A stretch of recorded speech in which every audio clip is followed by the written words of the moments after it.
इस संसार में सबसे बड़ा काम और जिसे कहें किसी और जून के लिए संभव ही नहीं है, सिर्फ इंसान ही कर सकता है, उसको भुलाए बैठा है। जरा सा सफर करना हो, मोटर गाड़ी साइकिल जो भी लेके जाता है उसको चेक करता है, संभाल करता है। और भूख तो आजकल बड़ा मुश्किल है लोगों को काटना, पहले इस खाने का सामान सारा कुछ तैयार कर लेता है। लेकिन यहां जाना ही जाना है, वहां क्या खाने का सामान होगा, वहां कौन सा जहाज साइकिल मोटरसाइकिल होगा, किस कार गाड़ी पे सवार होगे, वो ध्यान में ही नहीं रहता। मौत के बाद का सफर और जीते जी जितनी देर जिंदगी है वो सफर, आने वाले समय में आपके लिए क्या छुपा है, काल के गर्भ में क्या छुपा है, किसी को क्या मालूम।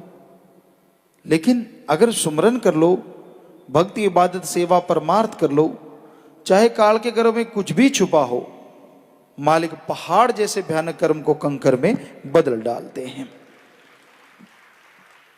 और कई बार तो ऐसा रहमो कर्म होता है कि उस कंकर का भी एहसास नहीं होता। कैसे कर्म कट गया? क्योंकि भक्तों के कर्म मालिक पल पल काटते रहते हैं। भयानक से भयानक कर्म सपने में कट जाता है, बुरे से बुरा कर्म सपने में कट जाता है और इंसान दंग रह जाता है। बहुत साध संगत ऐसा बताती है कैसे उनके साथ सपने में क्या हुआ, दर्शन हुए। क्योंकि पीर फकीर के रूप में मालिक सतगुरुदाता रहबर तभी दर्शन देता है जो संत पीर फकीर मालिक से एक हो चुका होता है। तो मालिक निराकार है, इसलिए वो उस पुरुष यानी संत के रूप में जीव को दर्शन देता है, जिसके रूप में उसने संदेश भेजना होता है, जो मालिक का नूर होता है, मालिक से एक हो गया होता है। तो वो जीव को जब भी ऐसा कुछ करता है तो जरूर जीव के कर्म कटते हैं या नए कर्म अच्छे बन जाते हैं। दोनों में से एक बात जरूर होती है, दृढ़ विश्वास हो, दृढ़ यकीन हो। 100% जीव के साथ ऐसा आभास होता है, एहसास होता है कि उसके साथ बुरा कर्म या एक्सीडेंट या कुछ भी ऐसा हो रहा है, ऐसा लग रहा है कि हो गया। और जब देखता है, दिन गुजरता है, तो वो चीजें जहाँ टांगे कट गई, सिर कट गए, बुरा हाल हो गया, कुछ भी नहीं रहा, वहां जरा सी कोई बात से वो सारा कर्म कटता नजर आता है। बहुत भक्तों को एहसास भी हो जाता है। सेवा कोई करता है या फिर सुमन करता है, सुमन का पक्का हो या फिर कोई सेवा का पक्का और बचनों का पक्का हो, मालिक उसे एहसास जरूर 100% करवाते ही करवाते हैं। दृढ़ विश्वासी हो, उस पर भी रहमो कर्म होता ही होता है, पर बचनों का पक्का होना लाजमी है। इसलिए इंसान को कभी भी बुराइयों की तरफ नहीं जाना चाहिए। बेपरवाह परमपिता शास्त्र राम जी महाराज लिखते हैं, अय नर जरा बता दे कौतुक ये क्या किया है। क्या कौतुक कर दिया भाई तूने जगत में आकर सतगुरु भुला दिया है। सतगुरु यानी अल्लाह वाहिगुरु राम, तूने उस मालिक को बुला दिया है, परमपिता परमात्मा को बुला दिया है, मोक्ष मुक्ति के दाता को बुला दिया है। तू मन की चालों में चल रहा है, कभी काम वासना, कभी क्रोध, कभी लोभ, कभी मोह, कभी अहंकार। तुझे तो यही टिकने नहीं देते। और मन माया तो फिर ऊपर कहते हैं सोने पे सुहागा, हथौड़ा है। बुरी तरह से घायल कर रखा है जीवों को इन सातों ने। गुमराह हैं लोग इनके हाथों। पीर फकीर की बात नहीं सुनते, कानों पे मोहरें लग जाती हैं। बात सुन लें तो मन या मनमते लोग सुनने नहीं देते, मन टिकने नहीं देता। तो इंसान को सुमरण करना चाहिए ताकि मन और माया असर ना दिखा सकें। पांचों चोर पानी भरें, ना कि आप उनका पानी भरें। यह संभव है अगर प्रभु का नाम, अल्लाह वाहिगुरु राम का नाम लगातार लिया जाए। मालिक के नाम में ये शक्ति है। साथ में सेवा करो, क्योंकि खाली नहीं रहना चाहिए। जिसका मन हावी होता है उस जीव को कभी भी एकांत में तो ज्यादा रहना ही नहीं चाहिए। एकांत में रहना है तो फिर सुमरण करो, क्योंकि मन तो जैसे आप कैस्ट बदलते हैं या ऑटोमेटिकली कई ऐसे कैस्ट प्लेयर होते हैं, सीडी प्लेयर कह लें, कुछ भी कह लें, कि ऑटोमेटिकली वो दूसरी साइड शुरू कर देते हैं।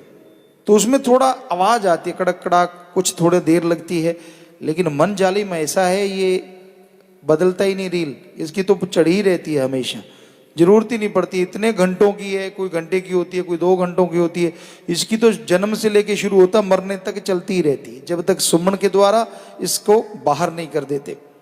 इसने तो रुकना ही नहीं है, इसने तो कुछ ना कुछ देते रहना है, कुछ ना कुछ बुरा, कुछ ना कुछ गलत, कुछ ना कुछ नेगेटिव थॉट्स, बुरे विचार जीव को देता ही रहता है, भरमाता रहता है। एक से बच गया दूसरा विचार, उससे बच गया तीसरा विचार, उससे निकला तो चौथी दलदल, चारों तरफ दलदल फैला देता है। इधर से निकल तो इधर पैर रखेगा, इधर से निकलेगा तो इधर, कहीं तो फंसेगा।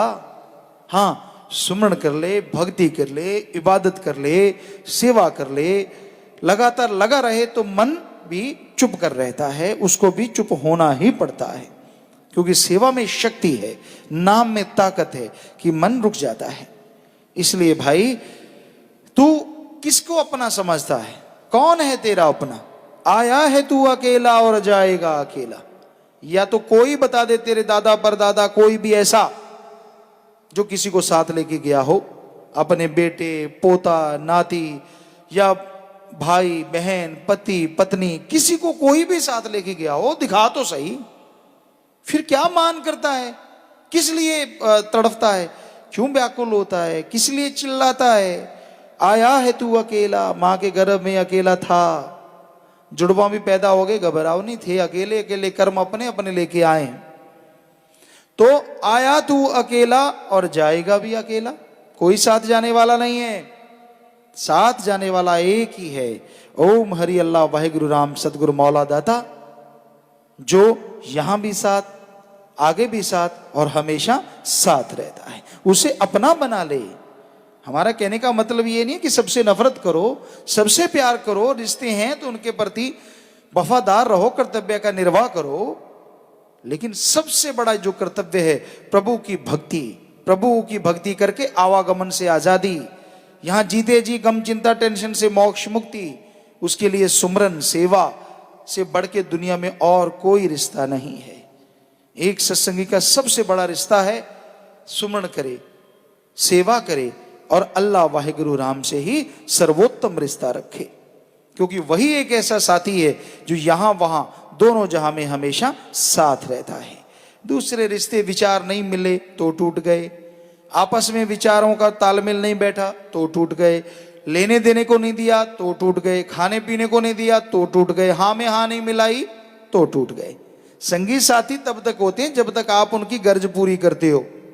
जैसे गर्ज पूरी करना बंद कर दी, तू कौन मैं कौन, बस रिश्ते निकल के बाहर आ जाते हैं। सारी वफादारियां, सारी कस्में, सारे वायदे, सारा कुछ बाहर निकल आता है। पता चल जाता आदमी कितना कैसे पानी में है, क्योंकि ये तो तब तक ही होता है जब तक एक दूसरे की इच्छा पूरी करते हैं, एक दूसरे का साथ देते हैं, एक दूसरे के काम आते हैं। जैसे काम आना बंद तो देखिए नजारा फिर कैसा निकलता है रंग, कुछ अजीबोगरीब बातें सामने आती हैं। तो कहने का हमारा मतलब सर्वोत्तम रिश्ता जो दोनों जहां में हमेशा कायम रहता है अल्लाह वाहिगुरु राम सतगुरु मौला का है, जो हमेशा साथ रहता है, कभी भी टूटता नहीं, कभी छूटता नहीं, कभी जीव उससे दूर होता नहीं। तो वो रिश्ते को अपनाना चाहिए, और उसको अपनाने का एकमात्र उपाय दीन दुखियों की मदद करो, मानवता की सेवा करो, जरूरतमंद की मदद करके उसके काम आओ और राम का नाम जपो। यही एकमात्र उपाय है जिसके द्वारा आप मालिक को पा सकते हैं, उसकी दया में रहमत के काबिल बना जा सकता है। जी, बाकी मर्जी आपकी, बताना बेपरवाही के काम साफ साफ बताया। दुनिया सराय फानी है, चंद रोज मेला, आया तू अकेला और जाएगा अकेला, कुछ नेक काम कर ले, सतगुरु को तू सिमर ले। कई कहते पिताजी ज्यादा नाम पे जोर देते हैं, सुन लीजिए, बेपरवाही का बनाया भजन है, उस शरीर में बेपरवाही ने भी ये फरमाया है, कुछ नेक काम कर ले। कौन सा? सतगुरु को तू सिमर ले, मालिक को प्यार कर, कभी दुख नहीं आएगा। और उसकी यारी ऐसी यारी है बीच में नहीं टूटती। कहते हैं पंजाबी च कहावत है, तूत दा मोछा कदे विचालों टुटदा नहीं। हो सकता टुट जे, पर सतगुरु दा जेड़ा प्यार हुंदा है वो नहीं टुटदा। सवाल पैदा नहीं होता, सूरज हो सकता है पश्चिम में उग जाए, पर सतगुरु जिसकी बाह पकड़ लेता है ना, उसे नहीं छोड़ता। ये हकीकत है। जीभ छुड़ाता फिरे, ना माने, गालियां देता फिरे, कोई परवाह नहीं। संत पीर फकीर को वो उसे अपना बच्चा ही समझता है और हमेशा प्यार मोहब्बत से नवाजता रहता है। तो इसलिए बेपरवाह जी ने फरमाया, सतगुरु को तू सिमर ले, अल्लाह वाहिगुरु राम, सतगुरु मौला का नाम जप ले भाई। शाह सतनाम जी ने सीधा रास्ता बता दिया है, बिल्कुल ही सीधा रास्ता, शॉर्टकट, किसी चीज की जरूरत नहीं। सबसे प्रेम करो, नफरत तो नहीं करनी किसी से, लेकिन इतना ना करो कि पागल हो जाओ, इतना ना करो कि खाना पीना ना अच्छा लगे। क्योंकि अगर किसी की मौत एक दूसरे से पहले होगी तो क्या होगा? कौन स्टंप लगाता है कि मैं तेरा साथ जिंदगी भर दूंगा? लिखा है कहीं? लिखा है किसी ने? नहीं, कोई भरोसा नहीं किसी का। इसलिए कच्चड़ियां संग तोड़ के पकड़ियां संग जोड़। कच्चे हैं दुनियावी रिश्ते और पक्का है अल्लाह वाहिगुरु राम गौड़ खुदा रब सतगुरु मौला का रिश्ता। उससे जोड़ के रखो, उससे हमेशा लिव लगा के देखो, तो भाई ना कभी दुख आए, ना परेशानी आए, ना टेंशन आए, ना चिंता आए। मालिक की दया में रहमत अंदर बाहर से बाहर ही छा जाए। बाकी मर्जी आपकी, बताना हमारा फर्ज। ਧੰਨ ਧੰਨ ਸਤਿਗੁਰੂ ਤੇਰਾ ਹੀ ਆਸਰਾ। ਗੁਰੂ ਜੀ ਦੀ ਪਿਆਰੀ ਸੰਗਤ ਨੂੰ ਨਿਵੇਦਨ ਕੀਤਾ ਜਾਂਦਾ ਹੈ ਕਿ ਹਰ ਰੋਜ਼ ਸਤਸੰਗ ਸੁਣਨ ਦੇ ਲਈ ਸਾਡੇ ਚੈਨਲ ਡੇਰਾ ਸੱਚਾ ਸੌਦਾ ਨੂੰ ਸਬਸਕ੍ਰਾਈਬ ਕਰ ਲੈਣਾ ਜੀ।